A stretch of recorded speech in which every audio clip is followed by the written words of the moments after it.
All right, so this came up at work today, and I forgot how to do it.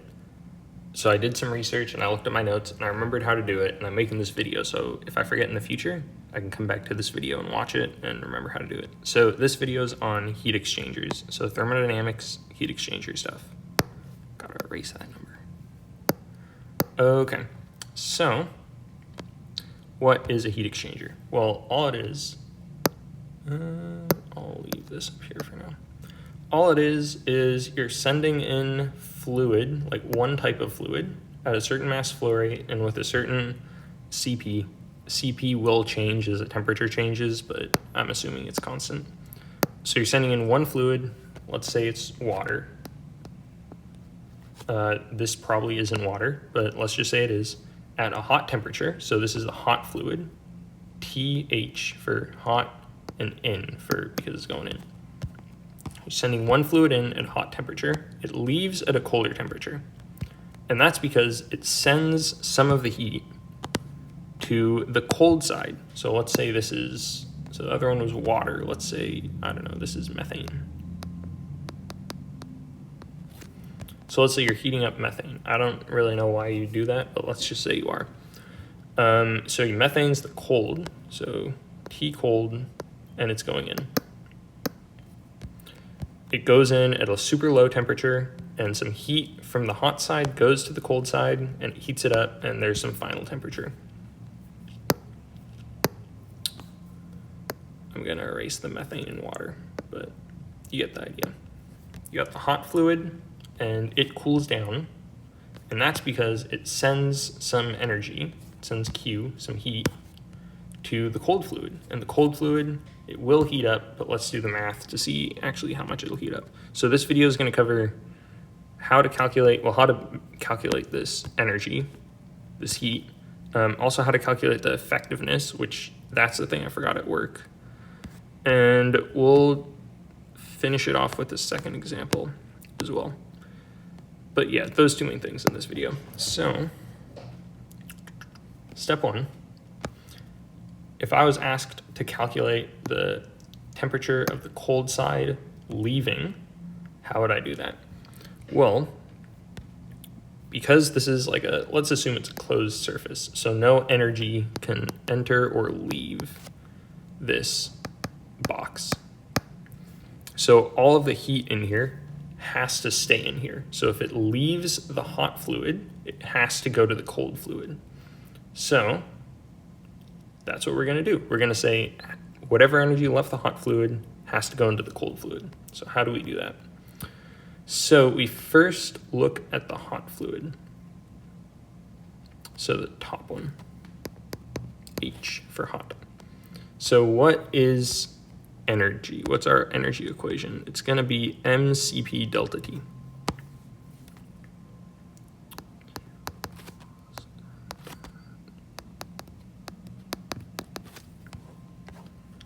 And that equals 5 times 2 kilograms per second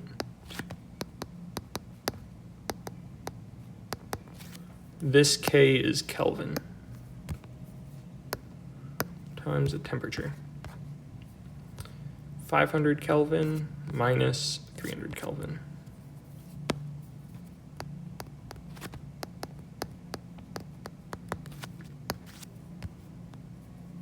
All right, and this equals 5 times 2 times 200 Kelvin. 2,000. What are the units?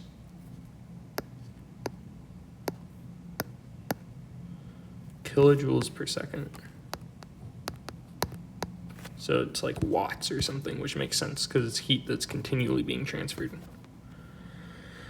Okay, so that's this value of Q. That's how much heat is leaving the top fluid. So now that we know how much heat is technically also entering the bottom fluid, the cold fluid, we can calculate its final temperature using the exact same equation. Let me rewrite some of this to make it a bit more nicer.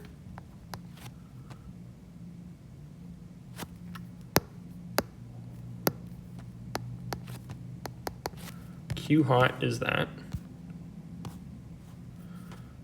Q cold has to equal Q hot, which is 2000 kilojoules per second,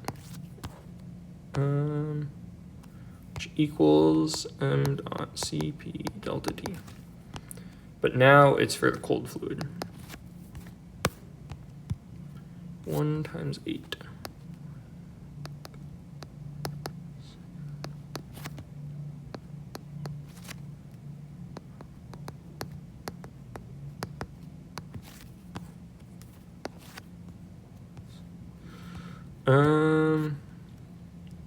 I like keeping this whole thing a positive number. So to do that, I would have to say Tc out minus 200 Kelvin. Because if heat's entering it, this final temperature is going to be greater than this initial temperature. All right, so you know this number. You know everything here except for the temperature. So we can back out the temperature.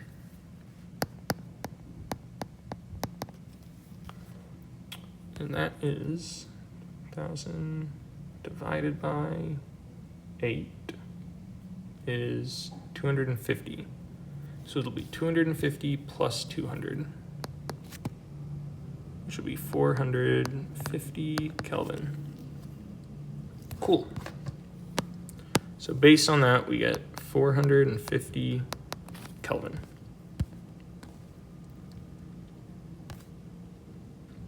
Now we got all of our temperatures. So that's the first thing I wanted to cover. Second thing is, how do we calculate effectiveness? This is the symbol for effectiveness. Well, its equation is Q actual over Q max. Q actual is what we found. That is the heat that's actually being moved from one fluid to the other fluid. So that is the 2000 kilojoules per second.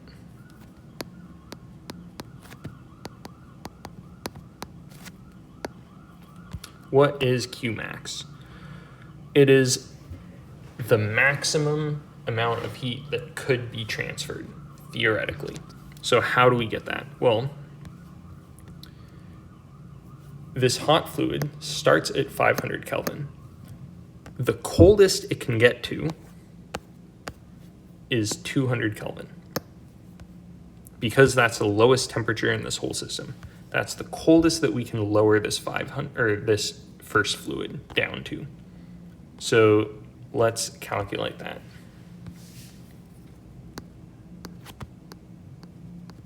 Q max for the hot fluid would be 5 kilograms per second times 2 kilojoules per Kelvin times 500 minus 200 Kelvin. This is also Kelvin. So what's that number? 5 times 2 times 300, 3000 kilojoules per second. So that's the Q max of the hot side. So is that what we plug in up here?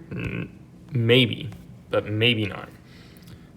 We also have to look at the cold side. So on the cold side, the second fluid, the hottest it can be heated up to is this 500 Kelvin. So we also have to do the math here as well. And we're going to end up picking the minimum of the two. And I'll explain why once I calculate it.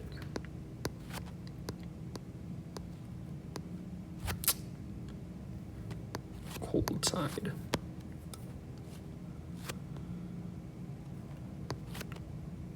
I'm just going to write out the numbers, not the units. 8 times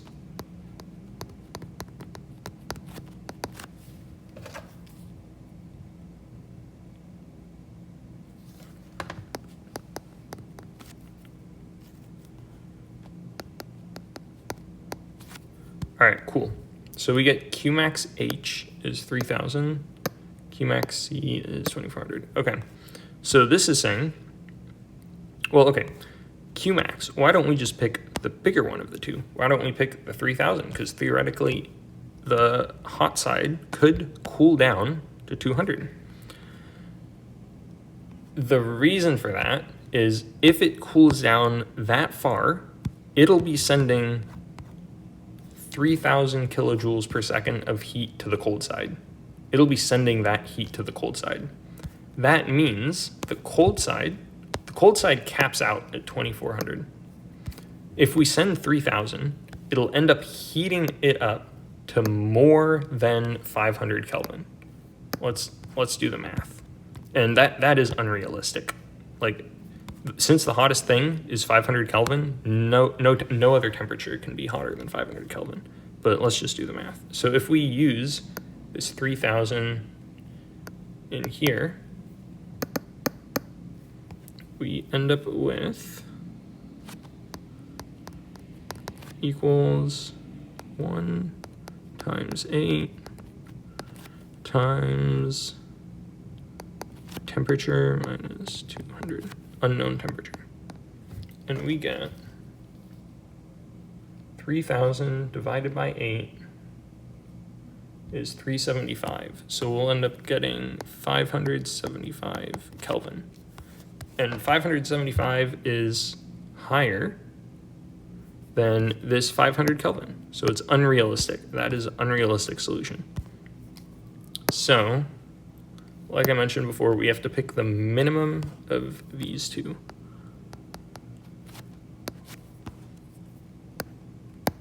The minimum of those two is Qmax equals 2,400 kilojoules per second.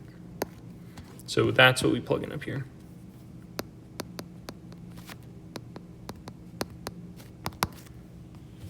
And then we get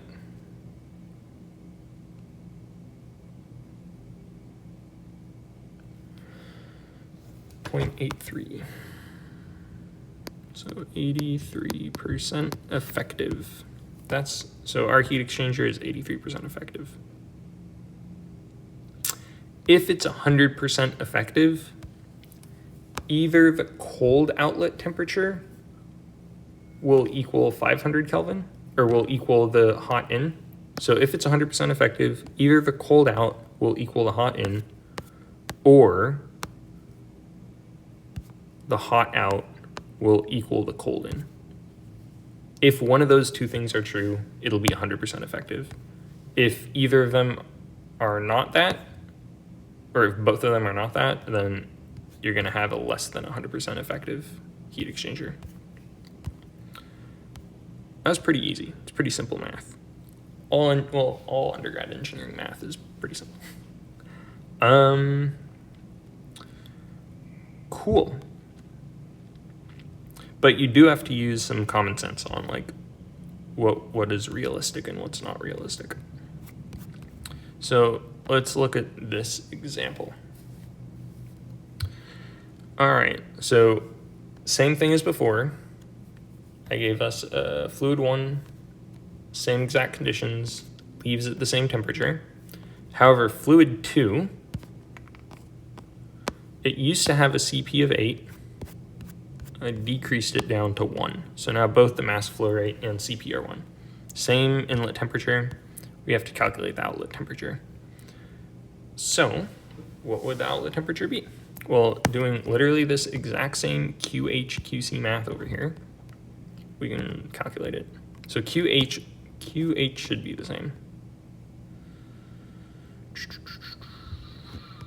Yeah, QH should be the same. Should be 2,000 kilojoules per second.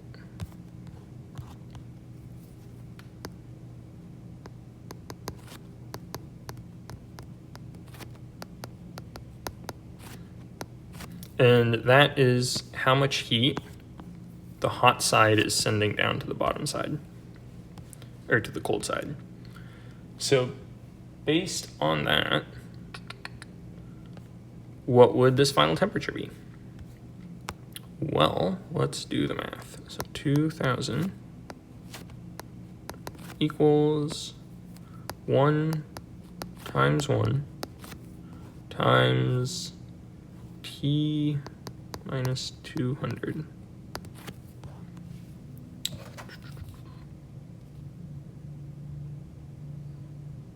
Dang. I don't even have to do the math for this. That's crazy. It'll be 2200 Kelvin. So that's saying this hot side is sending enough heat down to the bottom side such that you can heat it up from 200 Kelvin up to 2200 Kelvin. There might have just been an accident somewhere outside. That's fine. But again, you have to use some common sense and you have to say that's unrealistic. You can't have any of the outlet temperatures be hotter or colder than the inlet temperatures because it's literally impossible to heat something hotter than your hottest temperature or to cool something colder than your coldest temperature. So what do we do?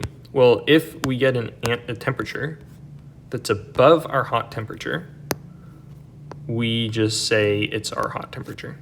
We say it's going to heat up, it's for sure going to heat up to 500 Kelvin, but it can't heat up any more than that. So we assume it's the same. Okay. So redoing the math, we would get a Q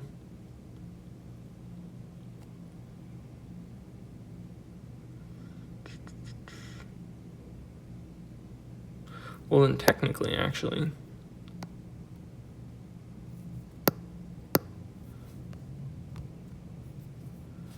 this outlet temperature wouldn't be 300 Kelvin anymore. It would be some hotter temperature. But yeah, so I guess redoing the math, the cold side goes from 200 to 500 Kelvin. Well, okay. Quick explanation as to why that actually happens. So this CP is how much heat it can hold. If the CP is higher, it can hold more heat. So we're sending something that can hold a ton of heat really fast at 5 kilograms per second. Versus over here, this can't hold much heat. If any heat it takes on, it'll heat up really quickly. And we're sending it really slowly. So it easily has enough time to heat up all the way to the hot temperature. Yeah, so, all right, it goes from 200 to 500. So we have 1 times 1 times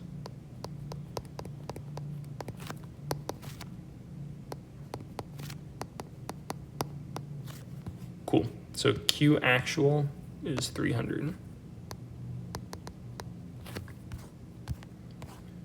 And if we do the same math for the top,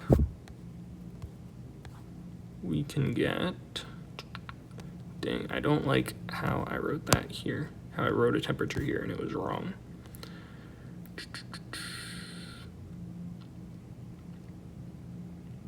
I guess the wording in a problem like this would be, you have this inlet state for the cold, you have this inlet state for the hot.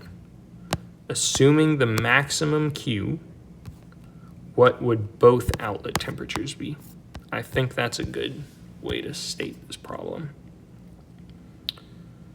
The maximum Q is 300 kilojoules per second, and this outlet temperature would be 500, because if there's a maximum Q, one of the two outlet temperatures will match the corresponding inlet temperature. All right, over here, 5 times 2.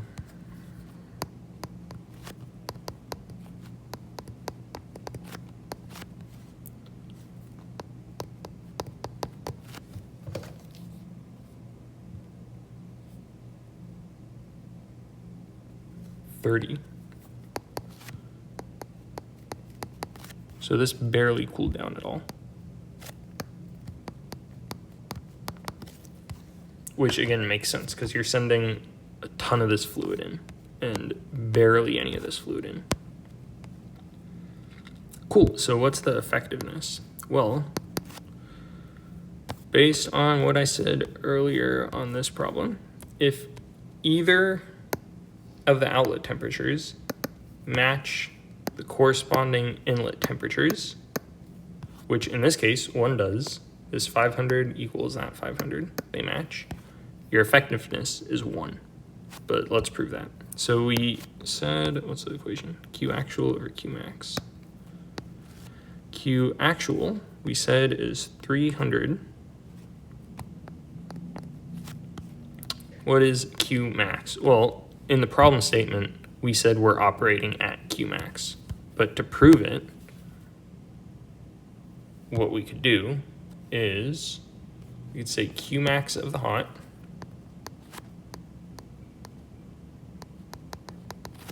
is if you can bring the 500 down to the 200. So 5 times 2 times that delta. That's a great 2.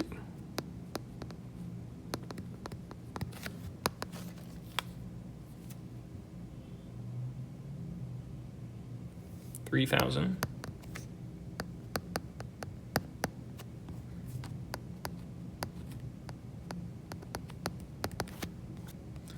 Or if you can bring the cold side up to the hot temperature.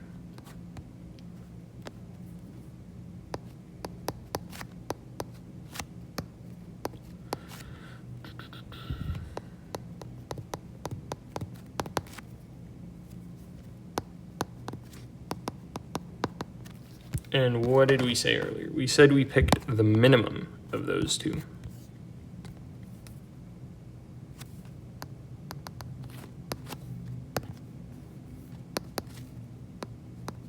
So equals this bottom number, 300.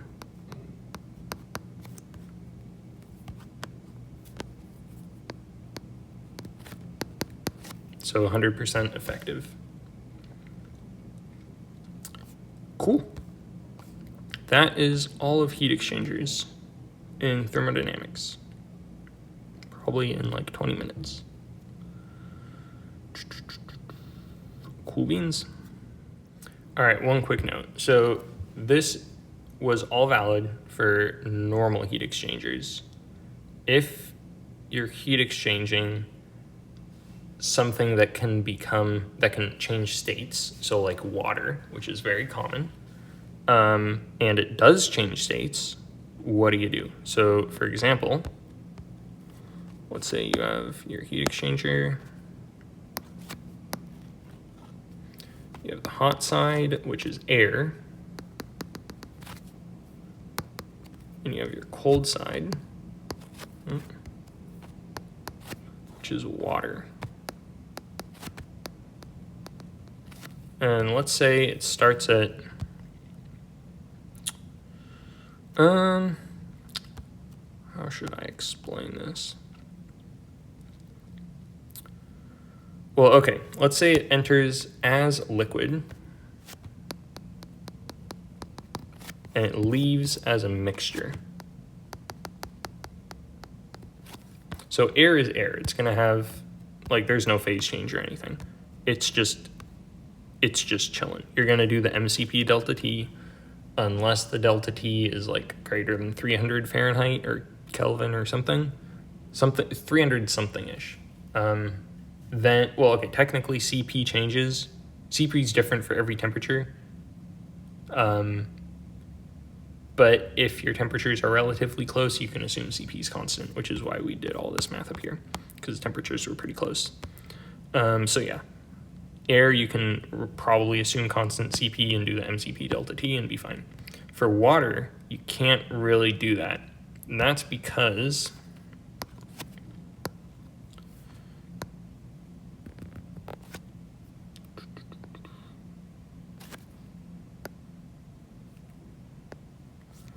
of this plot. What's on the x-axis? I don't think it's specific volume. Is it? It might be. I don't know. No, it's energy. Energy. All right, so what this is saying, this might be a crash course on this too, actually. So you have liquid. So that's a liquid region. This is the mixture region. And this is steam region. So if you're in the liquid region, all of the water is liquid. And if you put energy into it, if you put heat into it, the temperature increases. If you put heat into it, the temperature increases. Cool. Same exact thing with the steam. If you put heat into it, the temperature is going to increase. However, for a mixture, it's different. If you put heat into a mixture, the temperature,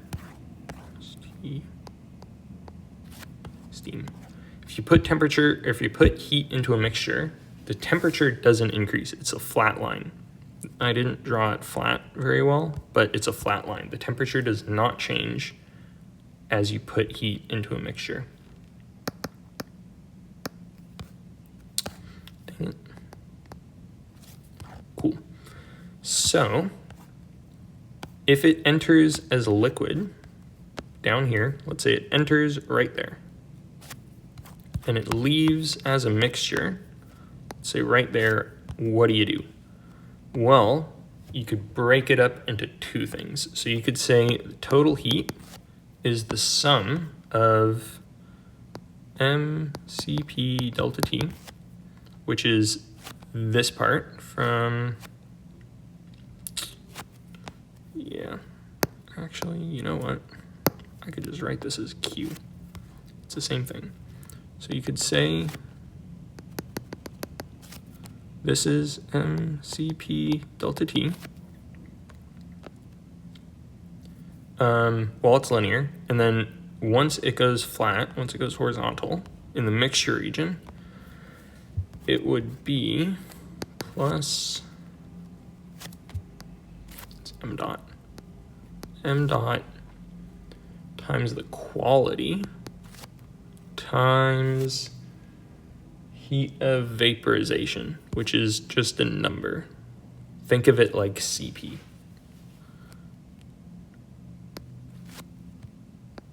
HV? I don't know if it's HV, but you get the idea.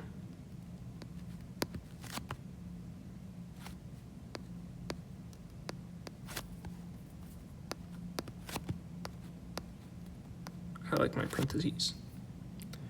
That looks terrible. That's fine. Yeah. So it would be the sum of that heat plus m dot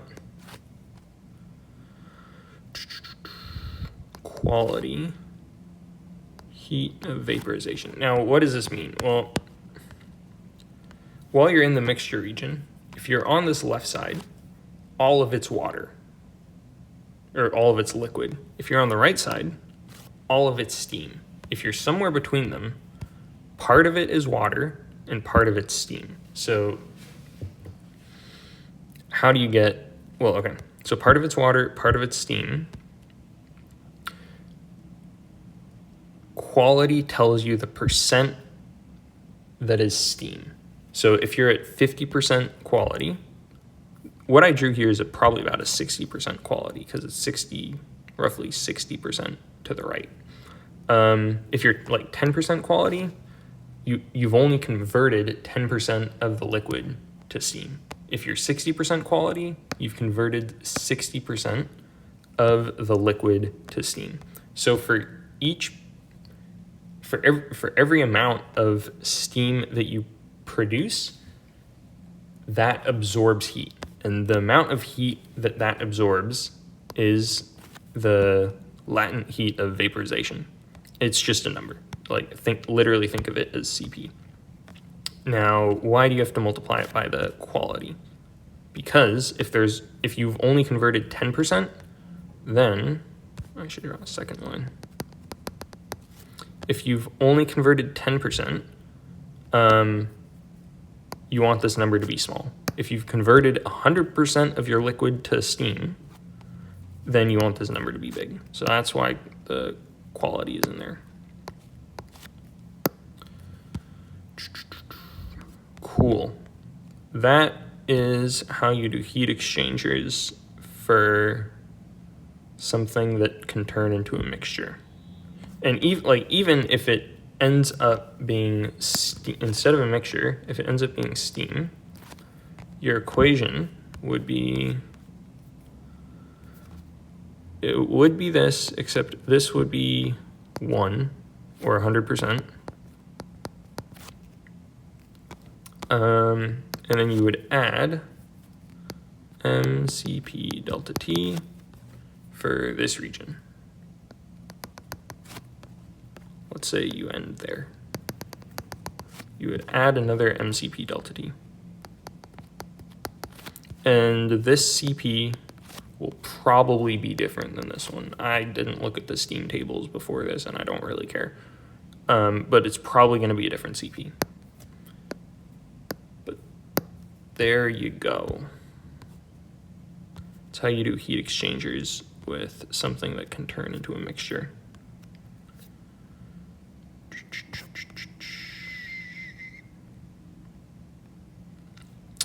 Cool. Cool beans.